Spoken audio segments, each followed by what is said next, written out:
Hey, it's Brian Burns, and welcome to this episode of the B2B Revenue Leadership Podcast. Imagine if you're a co-founder and a CMO of a company that's selling healthy snacks, and you're selling to B2B companies. First, you got to find out who makes that decision within a company. Now, once you've found that, how do you connect with them? Because do they want to talk about snacks? Well, maybe. They might be hungry, but they may also want to learn about things about their job. We're going to talk about how this company, Snack Nation, came up with a content strategy, a gifting strategy, and a sales strategy to really crush it. They're doing fantastic. They're a great team of people. I think you're really going to enjoy this conversation because I think it's so much different, so different when you have that co-founder responsibility and the CMO role, where you're trying to fix the whole problem no matter how you get ranked or evaluate it. And I think they approached it really well. And at the very end, there's an offer that I think you cannot ignore. But before we get into it, make sure you're checking out my website, b2brevenue.com, where you get a free ebook on how companies make decisions. Also, at the very end, I've got a customer testimonial about how they're doing with the courses. Start the conversation, get the meeting.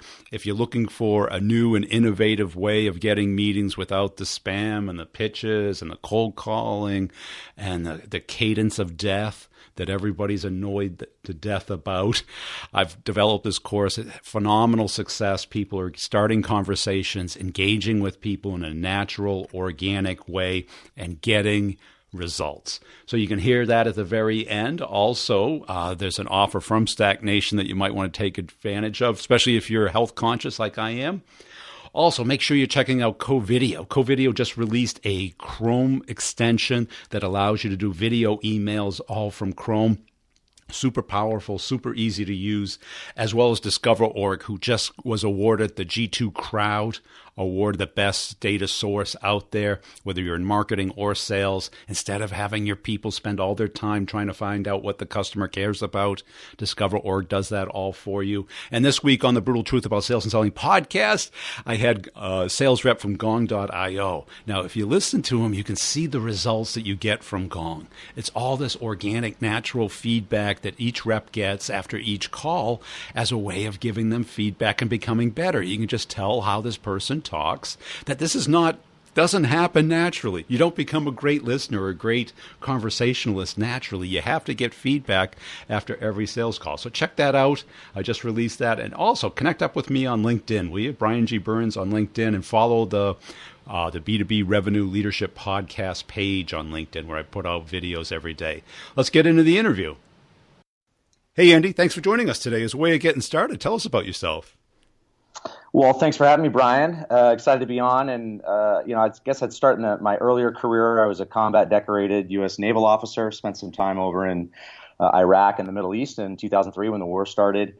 After I got out of the Navy, I went to Stanford Business School and then graduated from there and co-founded America's first healthy vending company. And that evolved into Snack Nation, and that's what I'm doing today. I'm co-founder and CMO of Snack Nation. We are a tech-enabled healthy snack delivery service for businesses and homes. And we also discover the most delicious new emerging snack brands that are also better for you. And we get them distributed in all 50 states across offices and homes. We also have a data and feedback loop for those brands so that they can get feedback from the consumers, ultimately allowing them to grow faster. Now, how'd you make the leap from Fast Boat Commander to Snack CMO? That seems... It sounds like a natural path. Was it a Burning Man event or something? Yeah, it was a time I just discovered myself and decided to go into snacks. No, I was in the Navy as part of my, as a full scholarship for undergrad and serving my country and all that, but knew that I didn't want to be a lifer in the military. So I'd come back to some of my entrepreneurial roots of, back in the day, I had a paper route and a lawn service and a snowblowing service up in New Hampshire, and knew that I ultimately wanted to be an entrepreneur. So decided to go to business school. And then when that finished up, I came to LA and found the first idea, which was healthy vending. So it was kind of a progression of knowing I wanted to be an entrepreneur, and then ultimately finding a product market fit, which ended up being in the vending industry of all places. And then, ultimately that vending industry was really just a distribution channel for healthier snacks. And that's what Snack Nation is today. We're distributing healthy snacks across the country. Now, LA seems to be the epicenter of kind of the, food revolution. What is it about LA? Is it just a healthy lifestyle? Is it anything particular that you've noticed? It's one of the reasons why I came to LA. Yeah, there's definitely a healthy vibe going on. It must be the weather and the beaches and just the overall kind of motif that LA has. But yeah, there's a lot of healthy snack brands in LA. There's a lot in Austin too, believe it or not. So, but LA is certainly a hotbed for that. And going into the snack business, I don't know anything about it, but I've been within the company and worked within procurement when I was in college, and we would get hit on by 10 vendors a week about snacks. How do you differentiate yourself in such a crowded, tough market? Yeah, it's a great question. First and foremost, we're not distributing I guess what you'd call big CPG, the Frito-Lays and the larger, basically the typical snacks that you see on the grocery store shelves. We're discovering emerging snacks, snack brands that are relatively new. Most people have not heard of them yet. They don't have distribution in Whole Foods or other grocery stores. And essentially, we're the alternative distribution channel for those snacks. We get their snacks in front of millennials and other high value consumers that the brands want to be in front of. And that's what we do. So you're not going to see the standard Doritos and stuff in our boxes. You're going to see all newer emerging snacks and that are also better for you. And how do you go about starting a snack company? Did you get funding? Was it bootstrapped? Well, we initially started as America's first healthy vending company. We bootstrapped that for many years, ultimately getting some funding for that. We did pivot the business model to the Snack Nation model. The difference was healthy vending was a franchise model where we had franchisees and vending machines that distributed the snacks. Now Snack Nation is just direct delivery. We talk directly to businesses. The businesses sign up on a membership and then they get the snacks regularly for their employees. So the businesses are paying for the snacks as a perk, and businesses that are forward thinking know that millennials and people in general now, the big trend is that you want to have free food, free snacks available, keep people in the office happy and healthy, and that's the trend. And as a CMO, what is your strategy? You came pretty highly recommended. I think we connected via LinkedIn on a discussion I had started about great demand gen folks. Mm-hmm. And so what's the question? What do you focus on? How do you go about it? I wouldn't know where to start. Yes. Well, I think it's a good lesson for really any CMO or any company that's trying to find a target market. Is we had to figure out who in the businesses we're actually talking to. And so, a lot of trial and error, but we figured out, hey, we need to be talking to office managers, executive assistants, some HR people, but that's probably third down on the list. And then in some of the smaller companies, like 10 to 50 employee companies, we can talk directly right to the CEO or the COO. And so starting at the top with office managers, I'll just use that as an example. We said, okay, hey, we need to be talking to office managers. They're the ones handling the snacks. Let's develop phenomenal content that helps office managers. Let's just be helpful so that when an office manager is looking for something online for information, for example, a keyword like fun office activities or employee wellness ideas or those types of keywords, an office manager is going to be searching for those keywords on Google, and then they're going to find phenomenal content from the Snack Nation blog, ultimately kind of top of funnel, getting them into our ecosystem, lending a helping hand, and then we have some conversion tactics on the blog posts to essentially offer a free snack box and get them into the funnel where they can discover more about Snack Nation and if it's a fit for their office. And is that strategy continue to work, or is that kind of burning out, or do you have to kind of do ads now to, get more exposure? Yeah, it's a full complement of different channels now. So that one strategy that I talked about right there is our our go-to organic traffic building strategy, where we just do a lot of keyword research. We find the keywords we want to own that are going to actually help the avatars that we need to talk to. Again, the office managers, the executive assistants, build the traffic, and that's organic. The other channels that are working really well, LinkedIn, AdWords, some of those paid channels. We're actually seeing a lot of people going towards LinkedIn. It's getting more and more expensive. So when they're zigging, we're going to zag. We're doubling down on direct mail, where I think a lot of people are not looking at direct mail right now. Yeah. And then if you look at also some of our more intense content series, we're putting together custom surveys for office managers, taking the data from those surveys and then compiling them into state of reports. And we have an annual state of report for office managers, and we're doing webinars based on that. So there's a whole bunch of different content and paid channels that we're using. But yeah, you got to have the full complement now. And what have you found to be kind of your ideal customer profile, your sweet spot? Yeah, the sweet spot for Snack Nation is 20 to 200 employees. We do serve businesses as small as 5 to 10 employees. We do serve businesses as large as 10,000 employees, but I'm just giving you kind of the strike zone. We got larger logos like Amazon and some other bigger companies, but a lot of smaller companies as well. But yeah, that 20 to 200 employees is kind of the sweet spot. It's where companies are starting to grow. They have a team, but the vending companies are typically overlooking them. They don't have food service, and they need some sort of snack solution delivered right to them. And is it a subscription thing where they get it, N number of months, or did they buy the whole thing, or is it configurable? What does that look like? Yeah, we operate on a membership model, and so as part of being a Snack Nation member, you have an assigned snack concierge, which is basically going to be your white glove service. Everything about snacks. If you need to make changes with your snack curations, you talk to your snack concierge. We also have an online interface that if you don't want to talk to snack concierge, you can just do it automatically online with what we call snack sneak peek, where you can just say, hey, I don't want these snacks coming. I'm going to switch them out with 5 to 8 other options. And so it's customization as well. So it's kind of your snack success agent. Exactly. Anybody ever get sick of the word snack at the office? Every time I hear the word snack, I get stoked. Yeah, it's your bag, huh? So you can't say it enough. Yeah.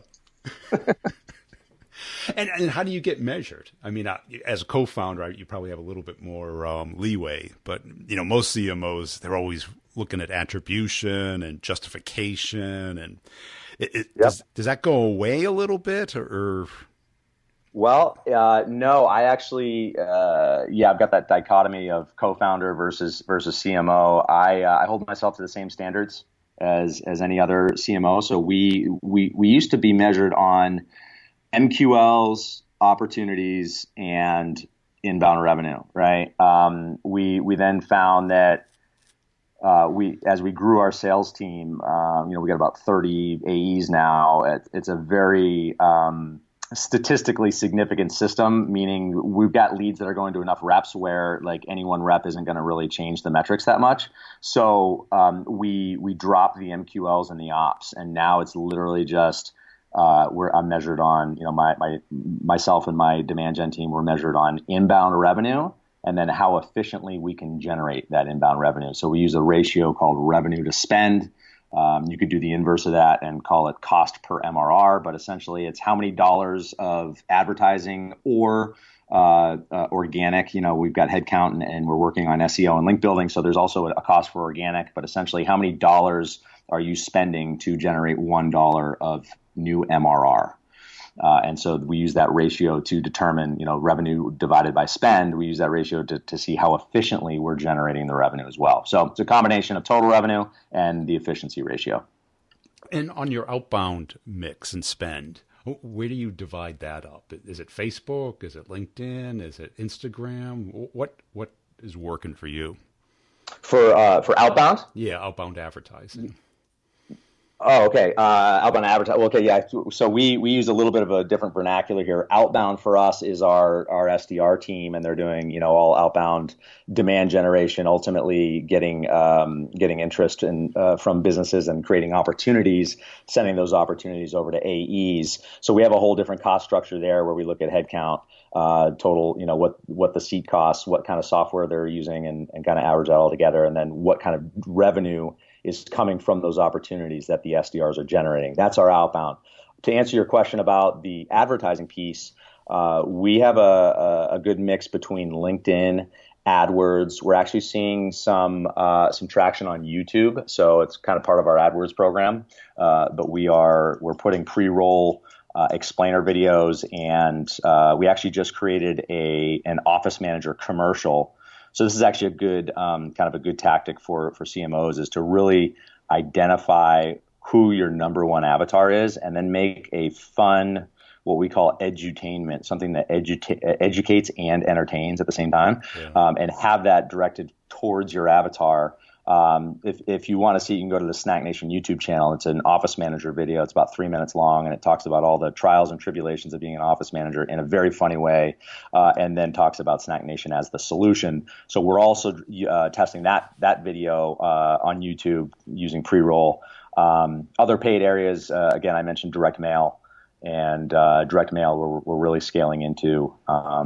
Hey, it's getting tougher and tougher online with LinkedIn and all the other channels, because now the big advertisers are coming in. Yeah, it is, and I couldn't agree with you more about the funny videos. But I've had enormous success, certainly in the last year. It's diminished quite a bit on LinkedIn because now everyone's doing it. But yep. To give you an example, one of the early ones got like 16,000 likes.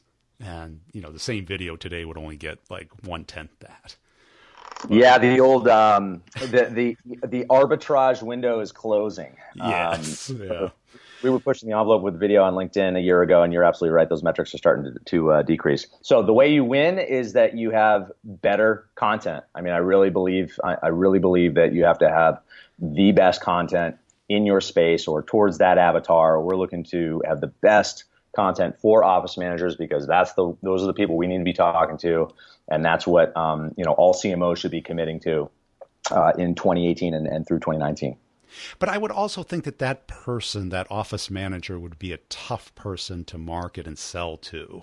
What turns them on?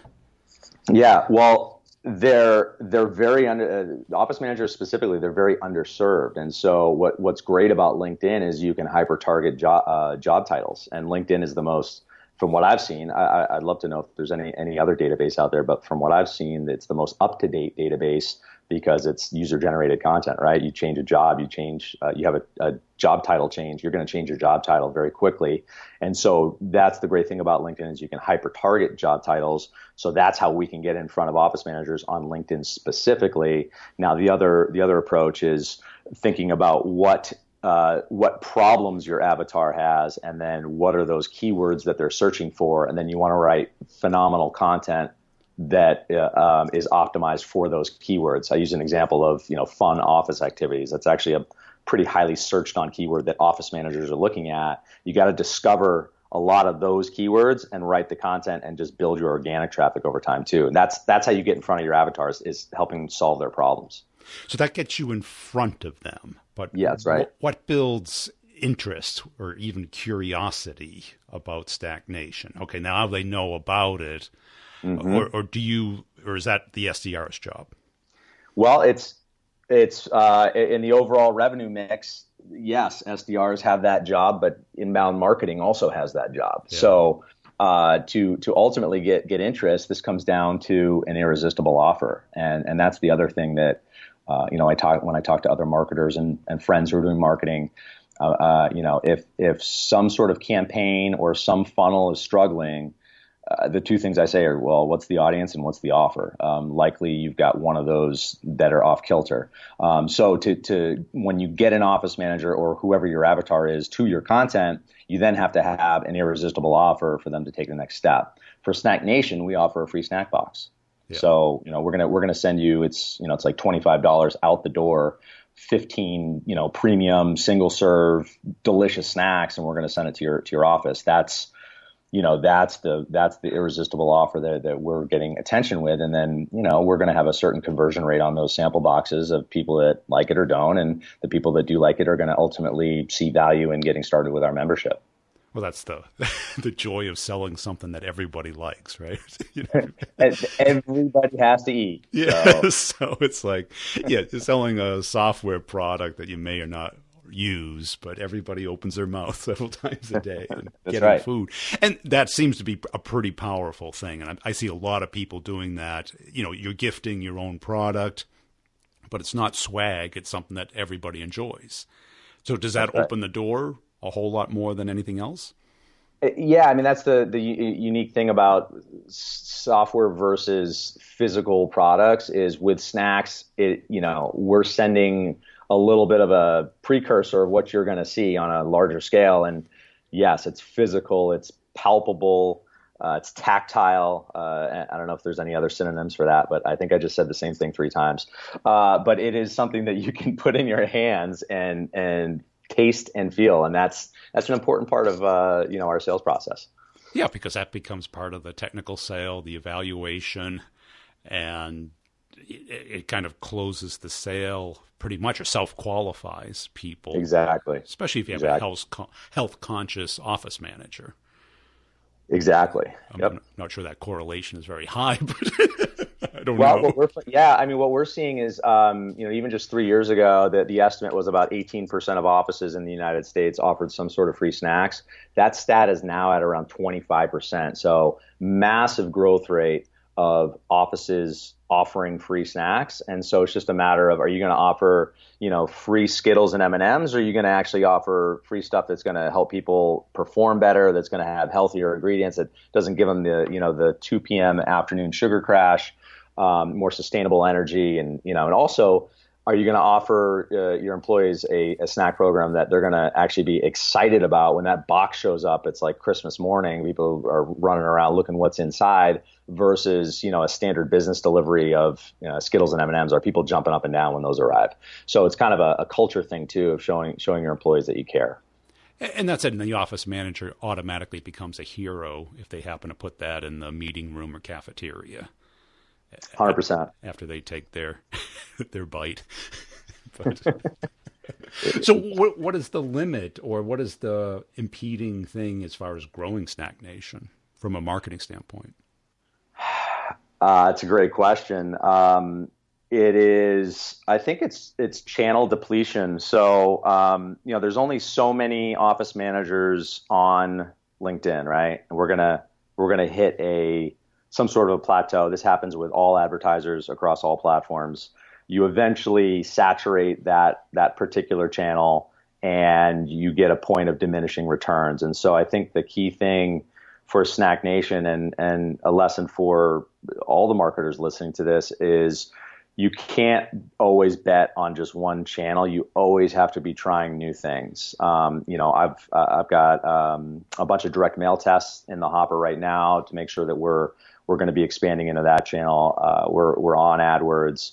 We are doing direct mail swaps as co-marketing tactics with other B2B companies, so that we're kind of tapping into each other's audiences. We are looking at email co-marketing with partnering with other B2B companies that have similar email lists, so that we can email each other's lists. There's lots of different tactics that you just got to be able to go into each of these channels and test them, and know that one of these channels is going to burn out eventually, and you don't know which one it's going to be. And that's why, think about YouTube. I mean, YouTube traditionally has been like a B2C channel, but we're starting to see some traction for B2B lead gen on YouTube, which was surprising to me. I didn't think that was going to happen. Through paid ads or through paid, yeah. Well, yeah, exactly. Through paid ads, through basically targeting the right. I mean, the data is so robust now. The data set that Google has. I mean, they know a lot about who's watching what videos, and then just getting your explainer video or your edutainment video that I talked about on the pre-roll before the video starts, and getting people's attention that way. And then there's this whole attribution game, because a lot of people can see your stuff on YouTube. they're not clicking the video directly. They're not clicking the link directly from YouTube. They're saying, oh, what's this Snack Nation thing? They actually go and Google and search on it, then end up on your homepage and then opting in that way. And that's much harder to track. So then you got to start measuring attribution across all these different channels. Yeah, because what I found with some of my clients is that although certain profiles are, on LinkedIn as far as a profile, but active on LinkedIn is a very different thing. Yes, very true. Yeah, where sales, super good, marketing, marginal, and then it slips down quite a bit. But if you're able to have your team, maybe I should talk to you offline about this, do lookalike audiences based off of their connections. You can almost get Facebook to behave like LinkedIn as far as its accuracy. It's nowhere near as accurate on the demographic side as it says it is.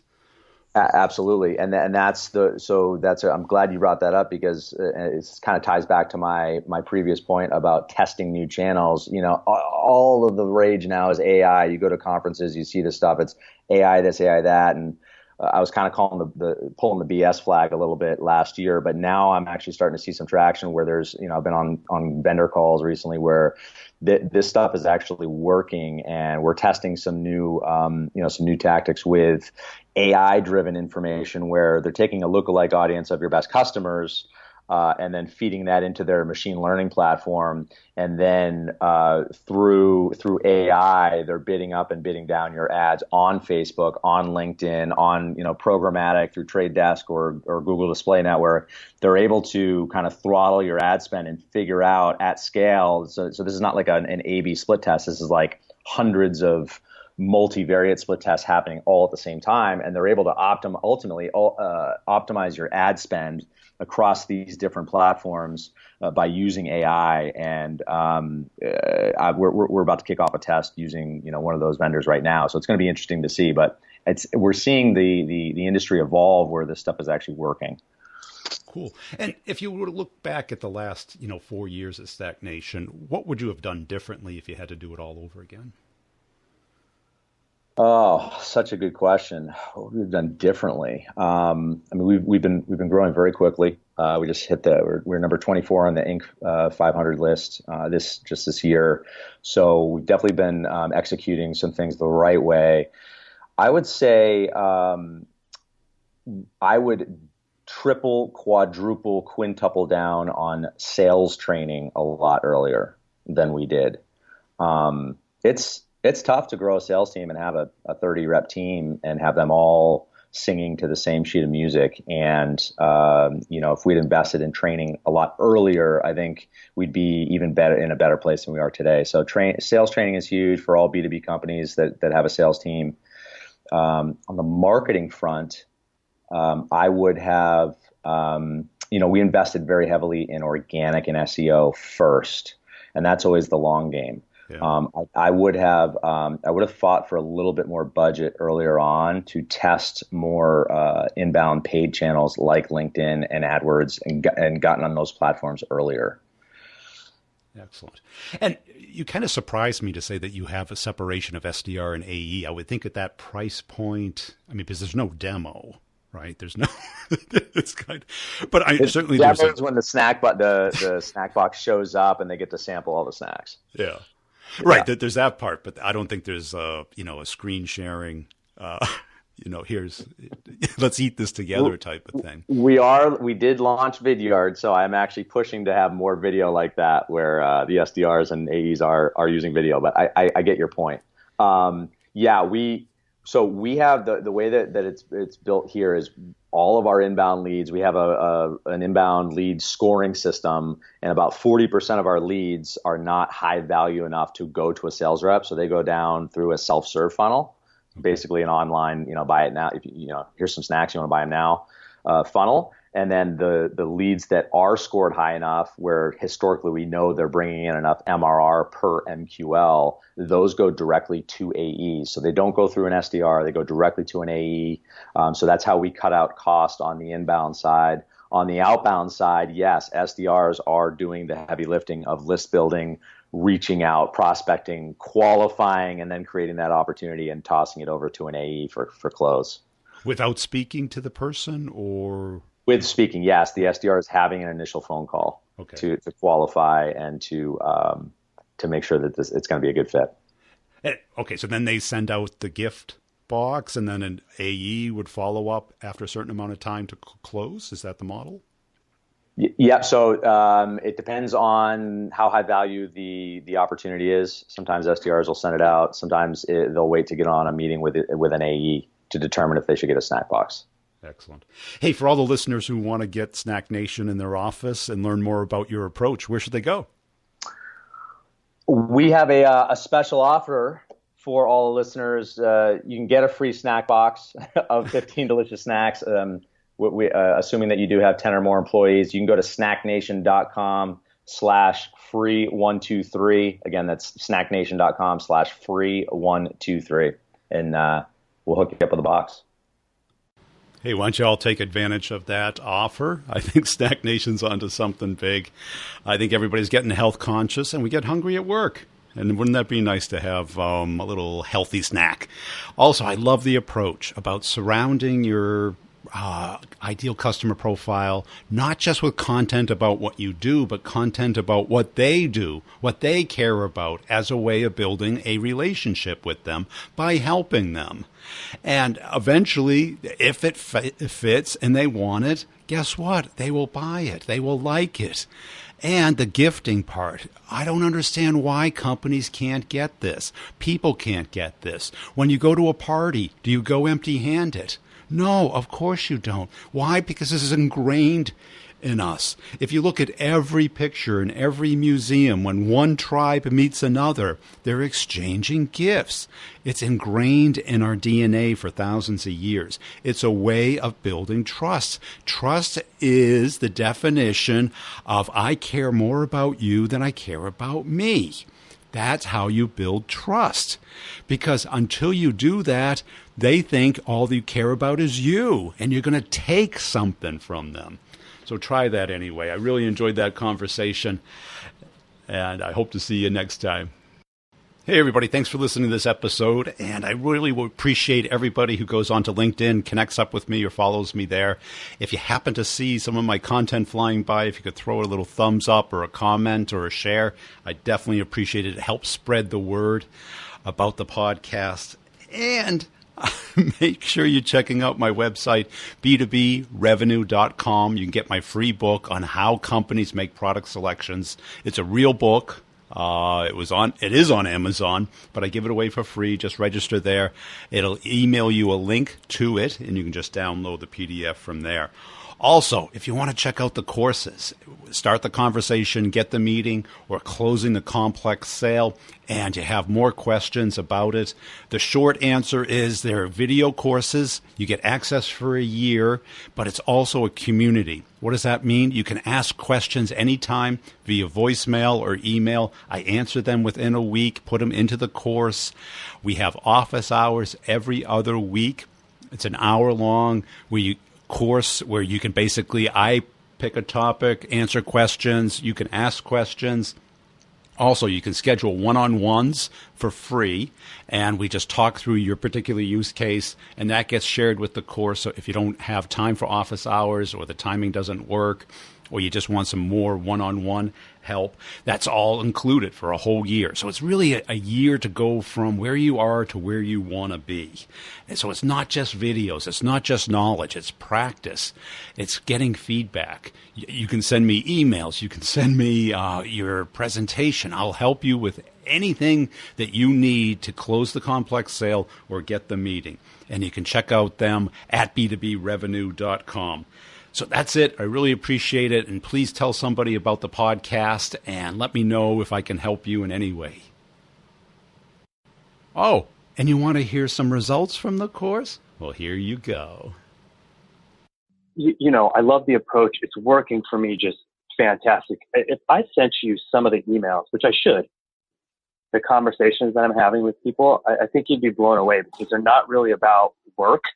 Yeah. I've figured out if you can kind of get personal with them, like one lady, it's all about her family, kids, And then I sprinkled in a little bit around work, and she's LinkedIn, sending me messages on LinkedIn, photos of her family.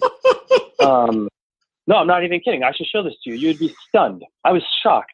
And we're going to lunch on September 6th. And yesterday she shot me a LinkedIn message and said, "Hey, Ron, why don't we get on the phone and do a video call beforehand so our lunch isn't so awkward? We're like barely not meeting each other for the first time." Oh, holy cow, right? Like, this is unbelievable. So this is not the first time that this has happened. She's kind of an extreme, but I'm starting to figure out a pattern where I can actually make this a process, you know?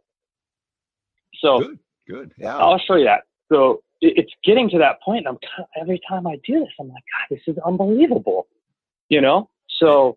And it feels better too, doesn't it?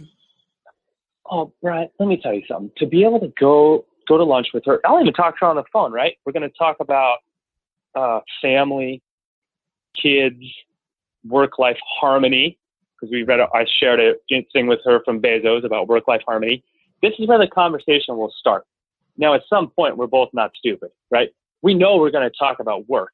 We know why we're both there. Right. But to kick it off this way is so much better. And to end that lunch with the last 5 to 8 minutes of telling, well, what are you guys doing with digital